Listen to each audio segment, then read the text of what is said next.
藤井風の歌詞を口ずさむとき、世界中のファンにとっても同じ意味を持つのだろうか、と考えたことはありませんか？この動画では、ますます世界中に拡大する海外の藤井風ファンの熱狂を解き明かすために、海外の情報を徹底サーチして検証し、日本語訳でまとめてみました。プロローグ。藤井風の英語歌詞の意外な天才性。その本当の意味とは？藤井風さんが日本語で歌った死ぬのがいいわ。その楽曲がタイの TikTok で爆発的に拡散され、今、世界中で6億回以上も再生されているのはご存知のことでしょう。また、つい最近、彼はプレマという全編英語歌詞のアルバムをリリースしたこともご存知のことでしょう。では、タイのファンとアメリカのファンとフランスのファンと日本のファンとは、それぞれ楽曲の歌詞を同じように解釈しているのかについてはご存知でしょうか？日本語の歌詞は解釈が難しいとしても、実は英語の歌詞の心に響くフレーズが日本や他の国では全く異なる意味合いを持つとしたらどうでしょう。しかも、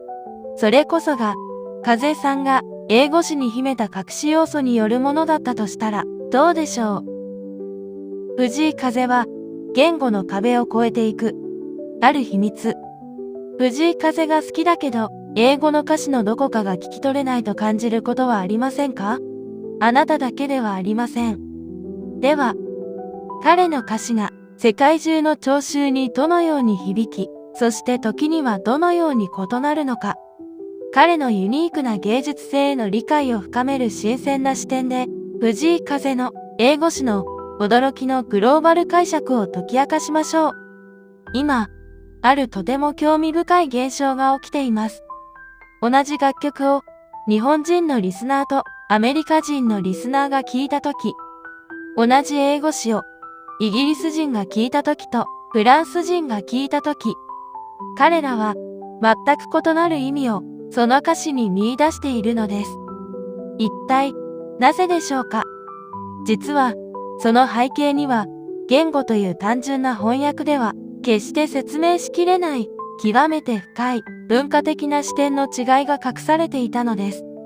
この動画では世界中のファンコミュニティ、海外メディアの考察、そして彼自身の発言から、この誰も知らない藤井風の英語歌詞の秘密を5つの視点から丹念に紐解いていきます。この動画を最後までご覧いただくと、皆様は死ぬのがいいわ、Love Like This、ハチ公といった楽曲が世界中でどのように、そしてなぜ異なる解釈を生み出しているのか、その本質を完全に理解することができるようになるはずです。さらに、その過程で皆様は藤井風という音楽家がいかに天才的に複数の文化言語を同時に操りながら世界中の人々の心に届けているのかという驚くべき事実も目撃することになるでしょう。では、温かいお飲み物を片手にこの言語と文化の冒険へお付き合いください。第1章、死ぬのがいいわのグッバイ。日本語と英語が出会うとき、起きる不思議。さて、まず最初にお話しするのは、彼の代表曲死ぬのがいいわに、さりげなく織り込まれた英語フレーズについてです。この楽曲は、基本的には日本語で歌われていますが、歌詞の中には、Goodbye. Oh, don't you ever say bye bye? Yeah, I'll always stick with you, my baby. といった英語が、ごく自然な流れで混ざり込んでいます。ここで、極めて興味深い現象が起きています。日本のリスナーと、海外のリスナーが、この同じフレーズを聞いたとき、全く異なるニュアンスを受け取っているのです。グッバイと、おさらばの間にある温度差。まず、歌詞には、あんたとこのままおさらばするより死ぬのがいいわ、という、非常に強い日本語のフレーズが登場します。ところが、そんなダサいこと申したないのよ、の後に、英語では、Goodbye. Oh, don't you ever say bye bye, yeah. というラインが入ってきます。おさらばは、どこか昭和的で、現代使いでは少し笑いも含んだ別れの言い方です。一方で、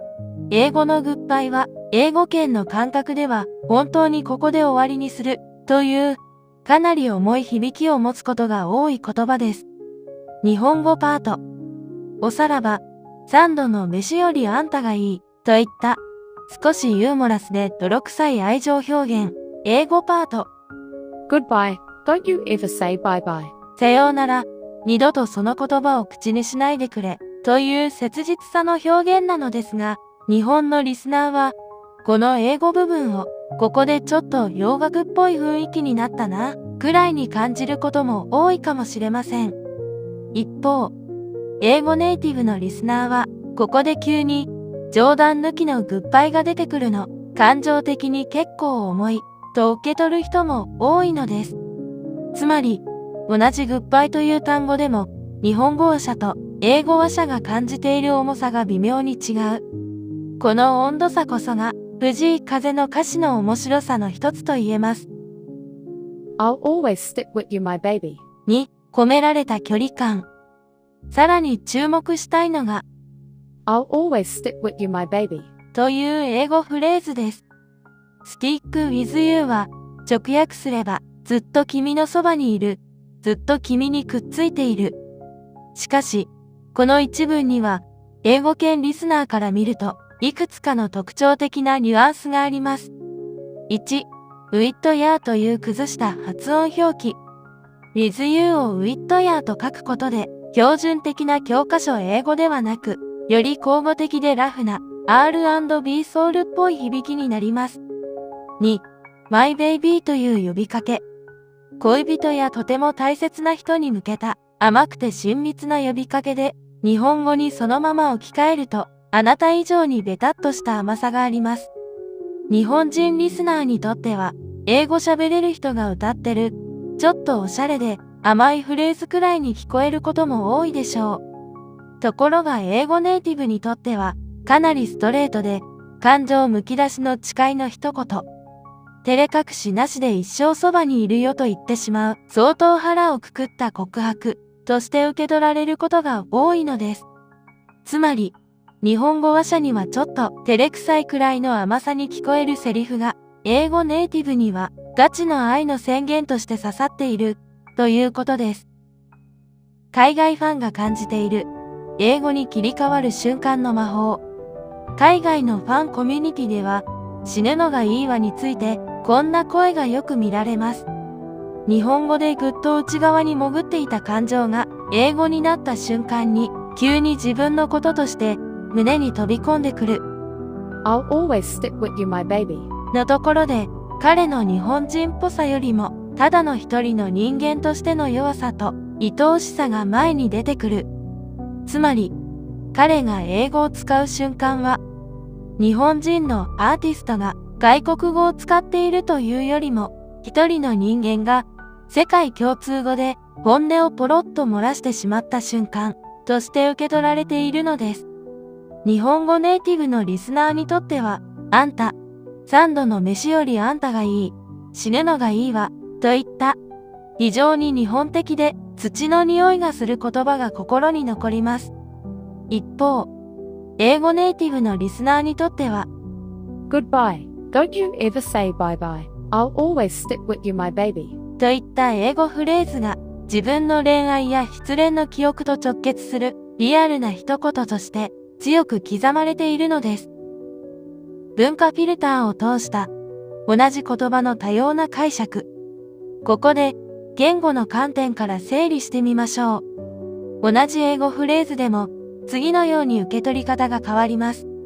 英語ネイティブスピーカーにとっては日常会話の延長線上にあるリアルで生々しい一言。非英語ネイティブの日本人リスナーにとっては映画や洋楽で見てきた理想の恋人像がちらっと顔を出す少し背伸びした一言。複数の言語を行き来するリスナーにとっては日本語の泥臭い愛と英語のストレートな愛をつなぐ橋渡しの一言。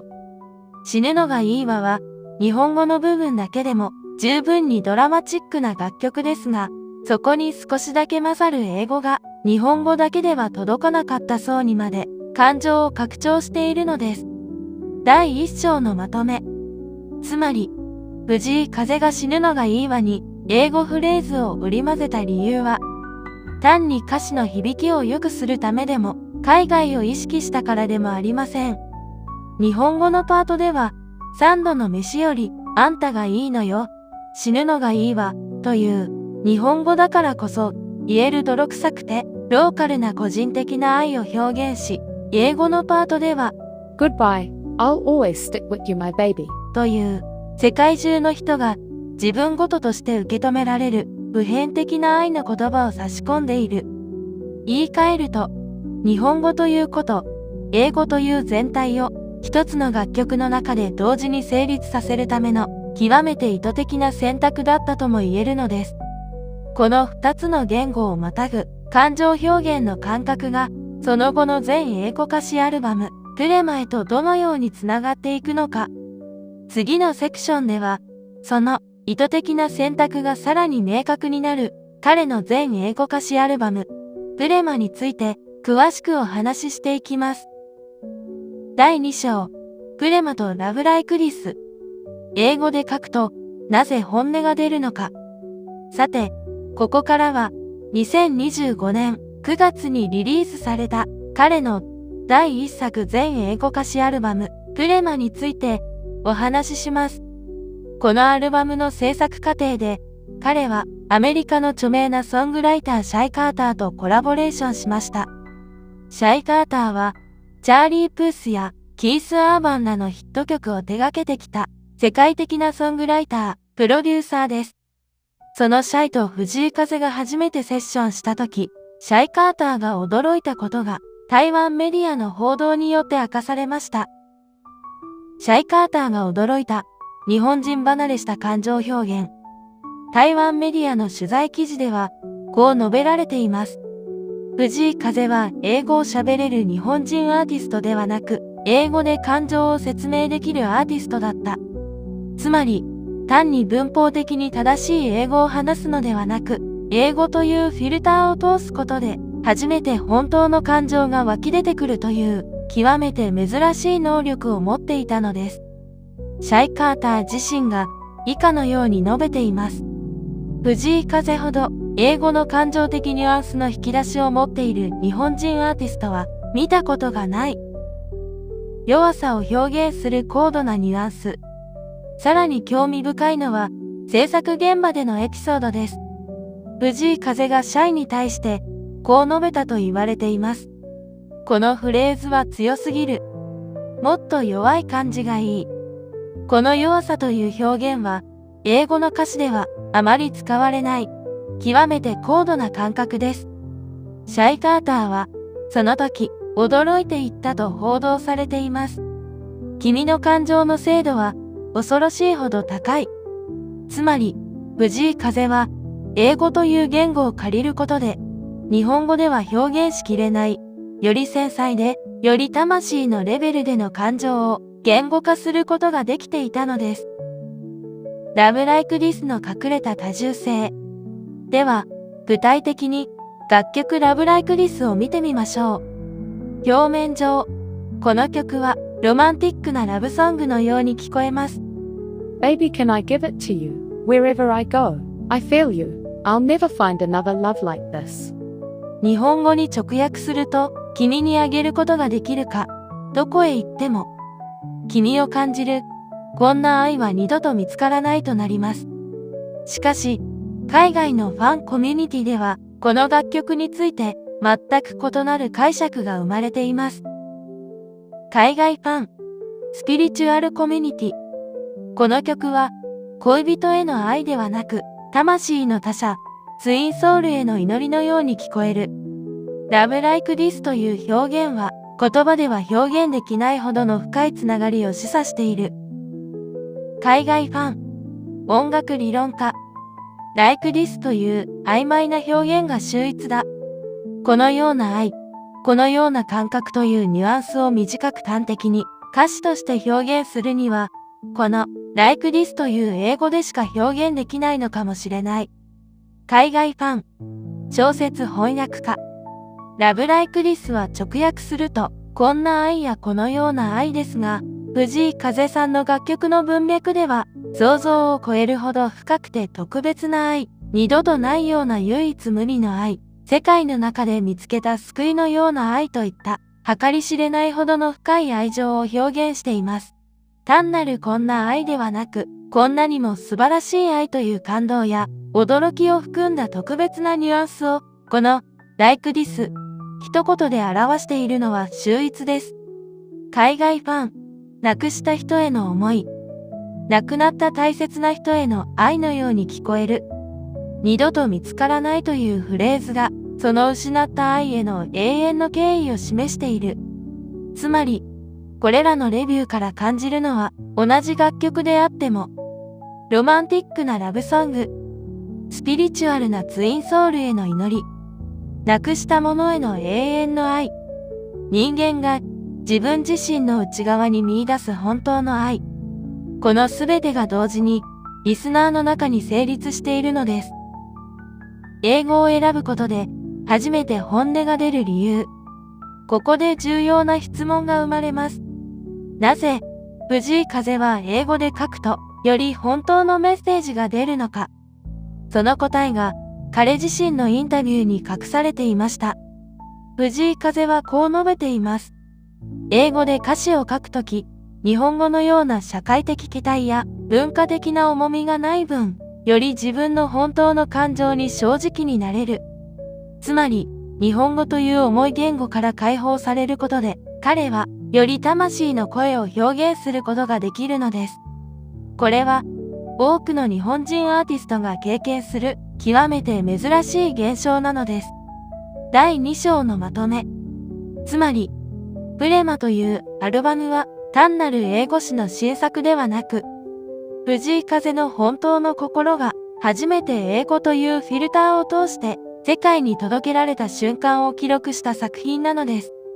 なお、このプレマの中でも特に象徴的な一曲、ラブライクリスがなぜここまで多様な解釈を生み出しているのか。その曖昧さの力について、最後の第5章では、風さん本人がインタビューで語った真実も含めて、さらにじっくり検証していきますので、ぜひ最後までお楽しみください。では次に、プレマの中でも、常識をぶち壊す曲と、風さん本人が語った楽曲、ハチ公について、どのように世界が解釈しているのか、お話しします。第3章、ハチ公の二重性、表面と真相、ファンへの祈り。プレマのアルバムの中でも特に話題を呼んでいるのがハチ公という楽曲です。この曲はタイトルから日本の有名な忠犬ハチ公の物語をモチーフにしているのではないかと推測されます。しかし、海外の音楽評論家やファンコミュニティの分析によると、この楽曲には表面上の意味とは全く異なる隠れた意味が存在しているというのです。表面と真相、一つの楽曲、二つの物語。ハチ公の歌詞を見てみましょう。You've been patiently waiting for me. 君は忍耐強く待ってくれていた。There's so many ways to please you. 君を喜ばせる方法はたくさんある。We don't need to rush. Take it slow. This time, I'll never let you go. 焦らないで、ゆっくり、今回は絶対に離さないから。表面上、これはハチ公の忠誠と待つことの物語のように聞こえます。しかし、アジアンエンターテインメント&カルチャーというメディアの分析では、こう述べられています。ハチ公は、実は彼を何年も待ってくれたファンへの感謝と謝罪の歌なのではないか。つまり、ハチ公というメタファーを通じて、彼は新しいアルバムをリリースするまでの長い空白の期間、辛抱強く待ってくれたファンへの思いを表現しているのではないか、というのです。ファンコミュニティでの解釈の広がり。レディットの R、藤井風というコミュニティでは、ハチ公についてのスレッドが立てられ、以下のような議論が交わされています。ファン、音楽評論。この曲は、ハチ公という歴史的な忠犬の話に見せかけて、実は彼のファンに対するラブレターだと思う。You've been patiently waiting for me. というフレーズがファンの忍耐を称えている。ファン、スピリチュアル解釈。ハチ公は死への無条件の愛の象徴だ。この曲は彼が音楽という目に見えない何かに対してハチ公のような無条件の愛を捧げることを誓う歌なのではないか。ファン、プロダクション分析。ディスコビートとエレクトロニック音はカジュアルだが、歌詞の深さは非常に深い。この軽い音楽に重い歌詞を乗せるという対比が、彼の本当の姿を示しているように感じる。二重性が生む、普遍性。ここで重要な洞察があります。藤井風は、ハチ公という楽曲で、複数の意味を同時に成立させるという、極めて高度な表現技法を使っているのです。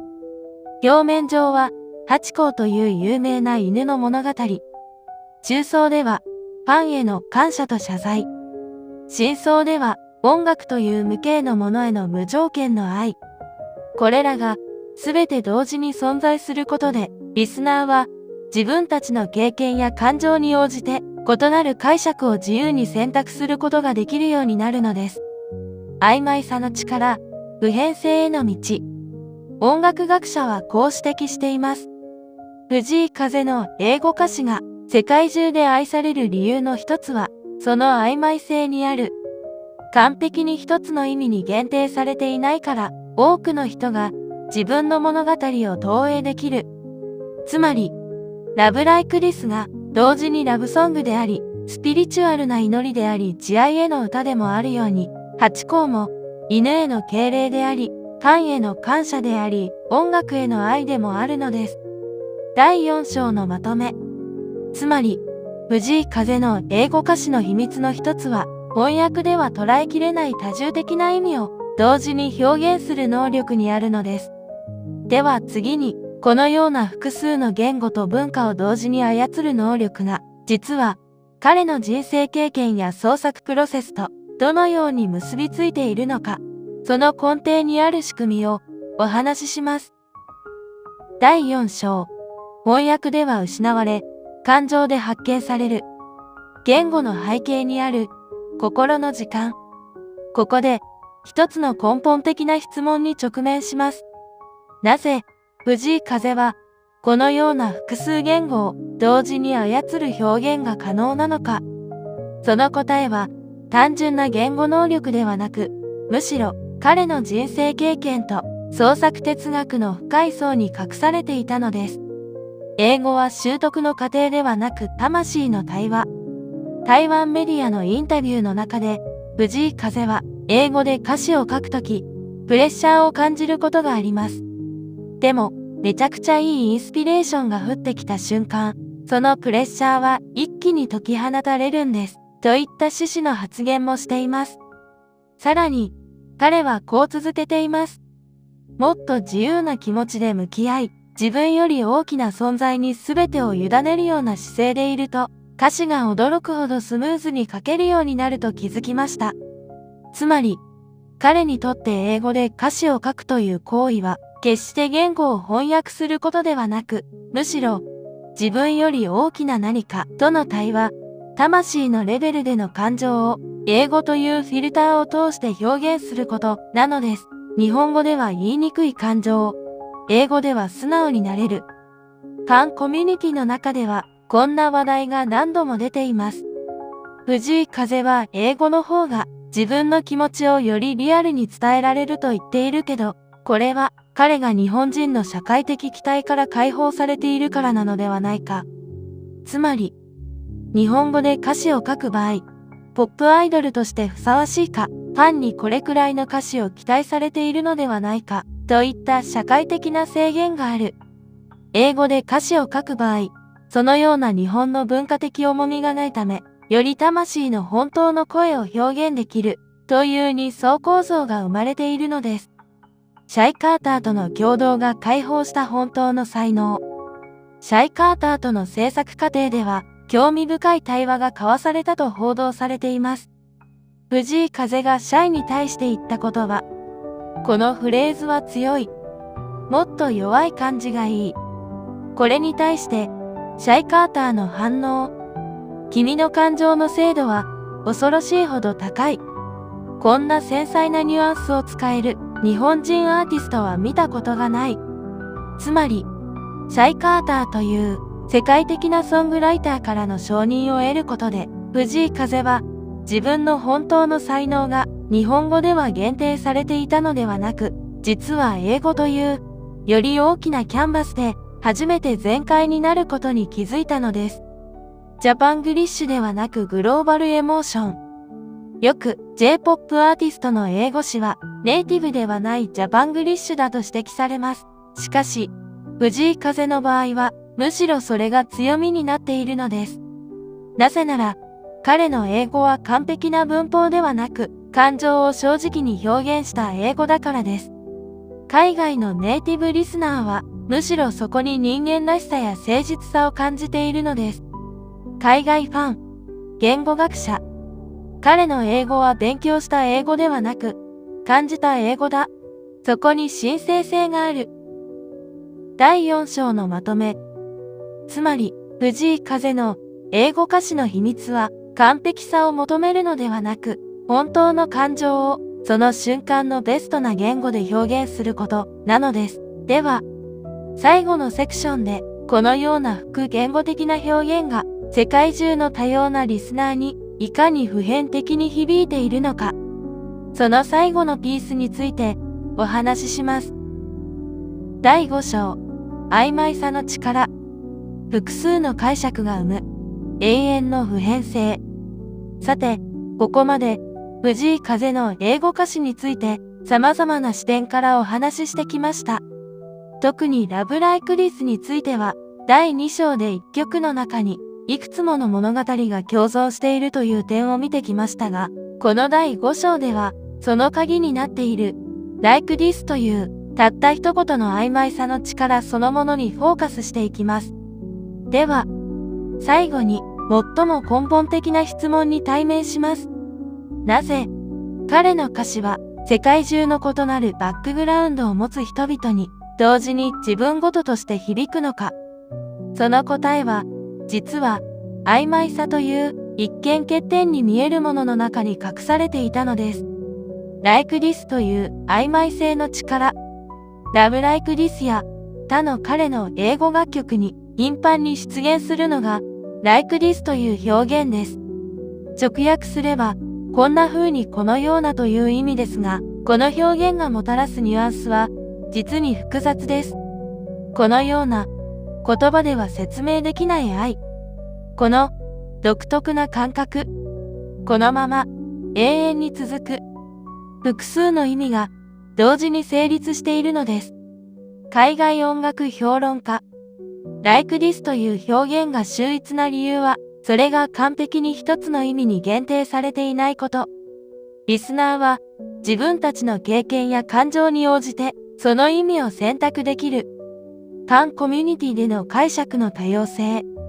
レディットのスレッドでは、Love Like This についてこんなやりとりが交わされています。フ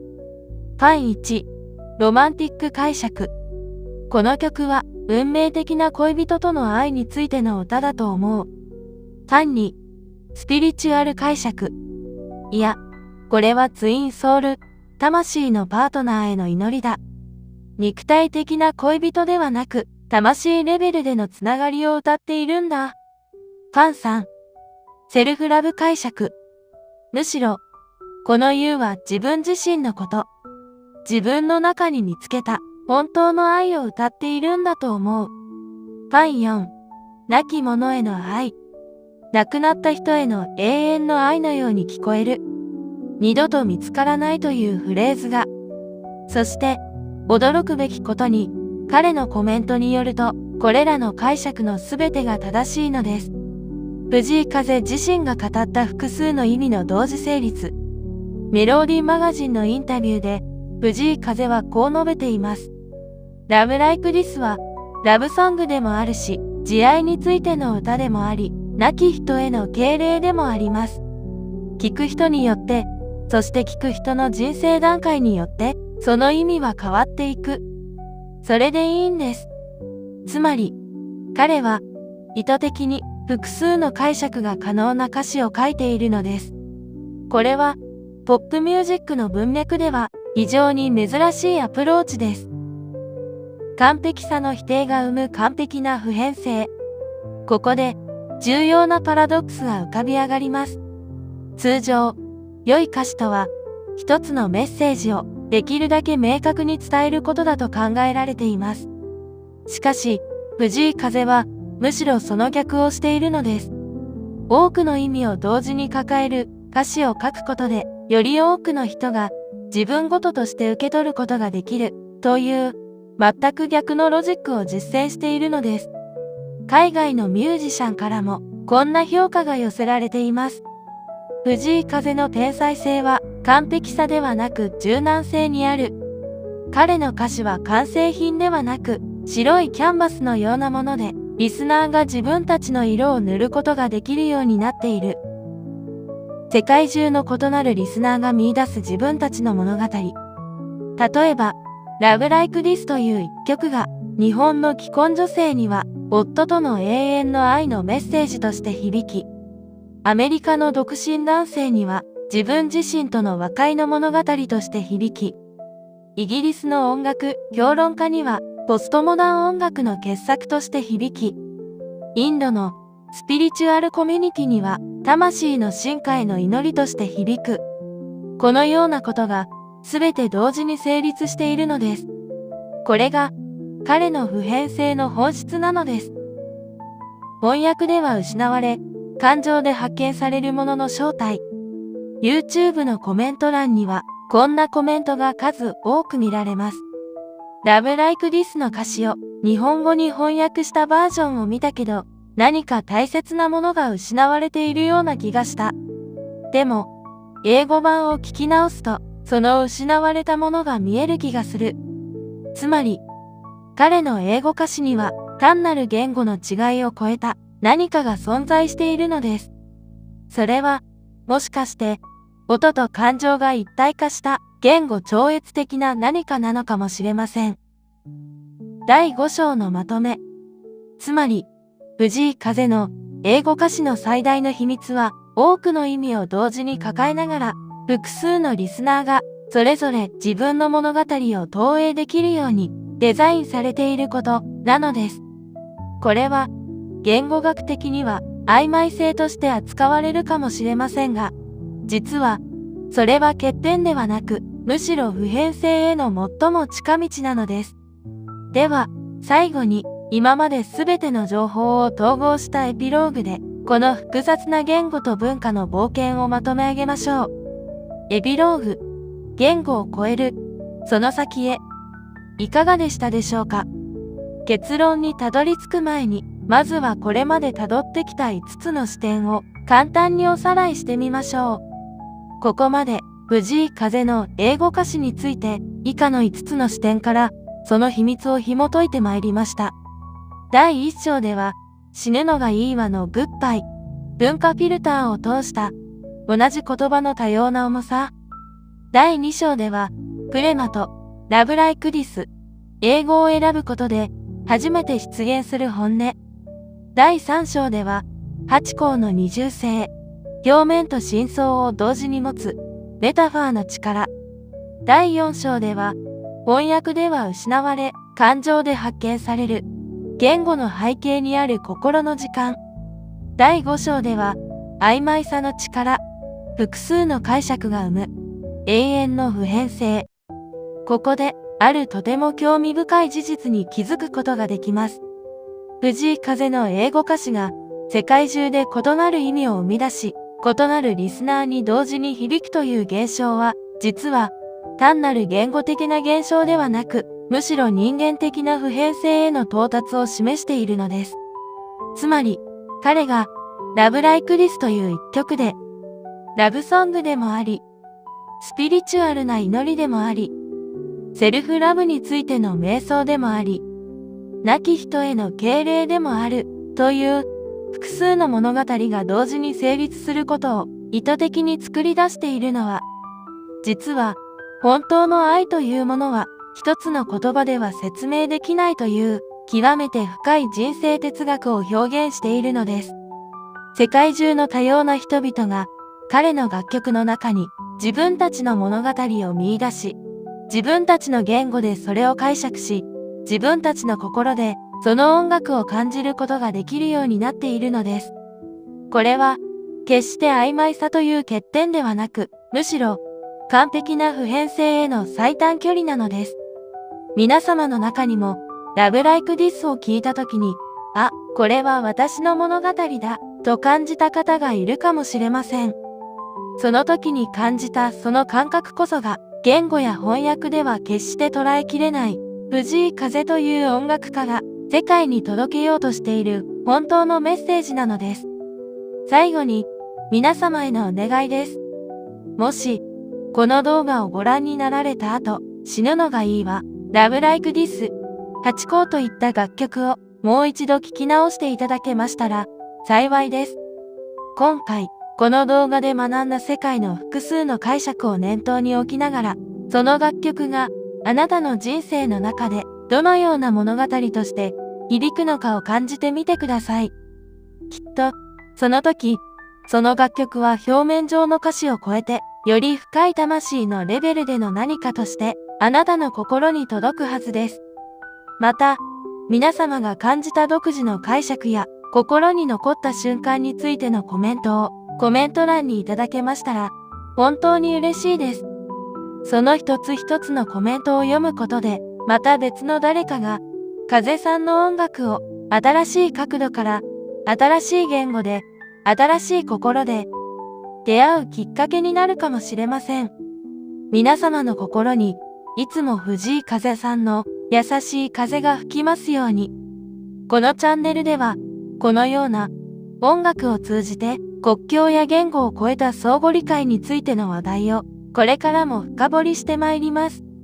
チャンネル登録をいただけると次の動画の通知が届きますので、ぜひお願いいたします。また、メンバーシップも様々な特典をご用意しています。詳しくはチャンネルトップのメンバーになるからご覧いただけます。それでは、また次の動画でお会いしましょう。最後までご視聴いただきありがとうございました。